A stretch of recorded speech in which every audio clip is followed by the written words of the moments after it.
Hi everyone. ఈ వీడియోలో Nepal country యొక్క మార్చ్ 2025 కరెంట్ అఫైర్స్ డిస్కస్ చేద్దాం. ఇక్కడ నేపాల్ కంట్రీ నుండి నేపాల్ గవర్నమెంట్ యొక్క మినిస్ట్రీ ఆఫ్ వాటర్ సప్లై న్యూస్లో ఉంది. నేపాల్ కంట్రీ నుండి ministry of water supply minister Shri Pradeep Yadav గారు, ఇండియా కంట్రీ నుండి ministry of Jalshakti minister CR Patil గారు వాస్ సెక్టార్లో ఇంటర్ గవర్నమెంటల్ కోఆపరేషన్ బిల్ చేసుకోవడం కోసం ఎంఓయూ చేసుకున్నారు.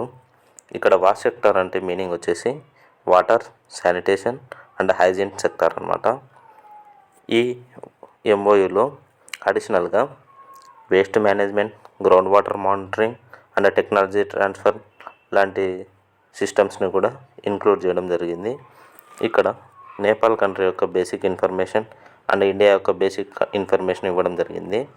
నేపాల్ కంట్రీ అనేది ఏషియన్ కాంటినెంట్లో ఉంటుంది. Kathmandu is the capital city of Nepal country. Nepalese rupee is the currency of Nepal country and NPR is the currency code of Nepalese rupee. అలాగే India గురించి information చూసినట్లయితే India అనేది Asian కాంటినెంట్లో ఉంటుంది. New Delhi is the capital of India and Indian rupee is the currency of India and INR is the currency code of Indian rupee.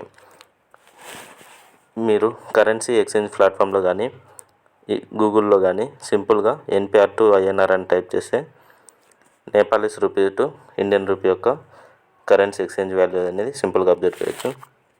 ఇక్కడ మ్యాప్లో చూసినట్లయితే Nepal country ఇండియాకి neighbouring కంట్రీగా ఉంటుంది. నేపాల్ కంట్రీలో ఈ ఎంఓయూ వచ్చేసి నేపాల్ కంట్రీలో పబ్లిక్ వాటర్ సప్లై ఎలా ప్రాసెస్ చేస్తున్నారు and Nepal government sanitation management ఎలా ప్రాసెస్ చేస్తుంది అండ్ నేపాల్ పీపుల్ ఎంత హైజీనిక్గా ఉంటున్నారు, అలాగే ఈ నేపాల్ కంట్రీలో గ్రౌండ్ వాటర్ మేనేజ్మెంట్ ఎలా జరుగుతుంది అండ్ వేస్ట్ మేనేజ్మెంట్ ఎలా జరుగుతుంది, ఈ వాస్ సెక్టర్ మొత్తంని ప్రాసెస్ చేయడానికి వాళ్ళు ఎటువంటి టెక్నాలజీస్ యూజ్ చేస్తున్నారు, ఇలాంటి కంప్లీట్ ఇన్ఫర్మేషన్ ఇండియన్ గవర్నమెంట్కి, అలాగే ఈ వాస్ సెక్టార్లో ఇండియన్ గవర్నమెంట్లో better improvements and better technologies ఉంటే అటువంటి ఇన్ఫర్మేషన్ని నేపాల్ గవర్నమెంట్కి షేర్ చేసుకోవడం కోసం ఈ ఎంఓయూ చేసుకోవడం జరిగింది. ఇలాంటి ఎంఓయూస్ చేసుకోవడం వల్ల నైబరింగ్ కంట్రీస్తో ఇండియాకున్న ఫ్రెండ్లీ రిలేషన్షిప్ ఇంప్రూవ్ అవుతుంది. అలాగే both the countries Nepal government and Indian గవర్నమెంట్లలో వాళ్ళు యూజ్ చేసేటువంటి public water supply and wash సెక్టార్లో ఉన్నటువంటి రిమైనింగ్ సెక్టార్స్ ఇవన్నీ బోత్ ద కంట్రీస్లో ఇంప్రూవ్ కావడం జరుగుతుంది.